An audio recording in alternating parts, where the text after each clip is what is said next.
अस्सलाम वालेकुम sir. Sir खैरियत से हैं आप? सर ये बताएं, ये मौजूदा जो आईजी हैं डॉक्टर उस्मान अनवर साहब, इनके बारे में आपका क्या ख्याल है? इन्होंने पंजाब में क्या तब्दीलियाँ लाई हैं, आपके डिपार्टमेंट में क्या तब्दीलियाँ लाई हैं? इनकी वजह से जो मुआशरा है उसको कितनी तरक्की मिल रही है, या मुआशरा जो है वो कितना मुतमिन है, कितना वो क्राइम से पाक हो रहा है? आप भी हैं पुलिस ऑफिसर, ज़रा इस बारे में थोड़ी सी रोशनी डालेंगे। वालेकुम अस्सलाम। अच्छा, इन आपके तमाम सवालात का जवाब देने से पहले मैं आपसे एक सवाल करना चाहूँगा कि क्या आपने पिछले 1 साल में कोई दहशतगर्दी का बड़ा वाक़या सूबा पंजाब के अंदर स्पेशली देखा है? नहीं सर, ऐसा तो कोई नहीं, अल्हम्दुलिल्लाह अमन है, कोई बड़ी दहशत गर्दी नहीं हुई, कोई बड़ा ऐसा वाक़या नहीं हुआ जिसकी वजह से मुल्क की बदनामी हो या जो अवाम में खौफ व हिरास है वो फैले। चलें, आप यहीं से अंदाज़ा लगा लें कि पंजाब के अंदर इस वक्त कम से कम 3000 गैंग जो हैं वो एक्टिव है, लेकिन फिर भी आपको कोई भी इस तरह दहशतगर्दी का बड़ा वाक़या देखने में नज़र नहीं आया।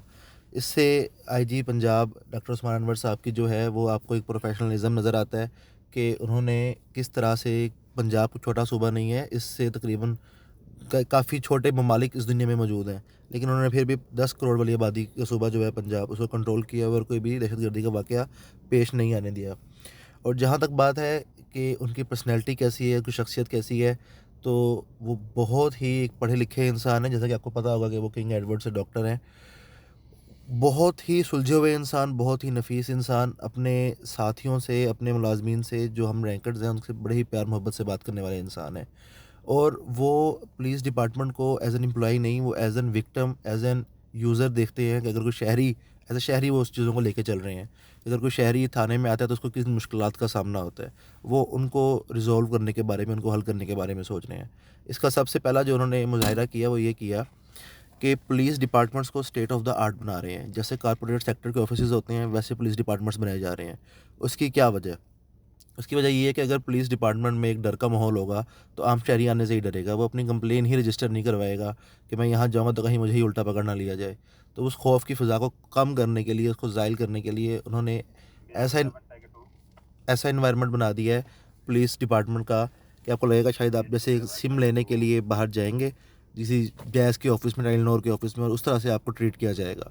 और दूसरा, अगर आपने एक और चीज़ नोट की हो, कभी आप कंप्लेंट नोट करवाने के लिए गए हो, तो जब आप कंप्लेंट नोट करवाते हैं तो आपको एक स्लिप मिलती है। उस स्लिप के ऊपर एक उन्होंने बारकोड स्कैनर बना दिया है, जिसमें उनकी जितनी भी कारकर्दगी पुलिस की है, उसमें अगर आप उसको बारकोड से स्कैन करेंगे तो आपके सामने आ जाएगी कि पुलिस डिपार्टमेंट ने कितनी हेल्प्स की हैं, कितनी मुकदमात को उन्होंने रिजॉल्व किया है और किस तरह से चीज़ों को वो लेकर चले हैं।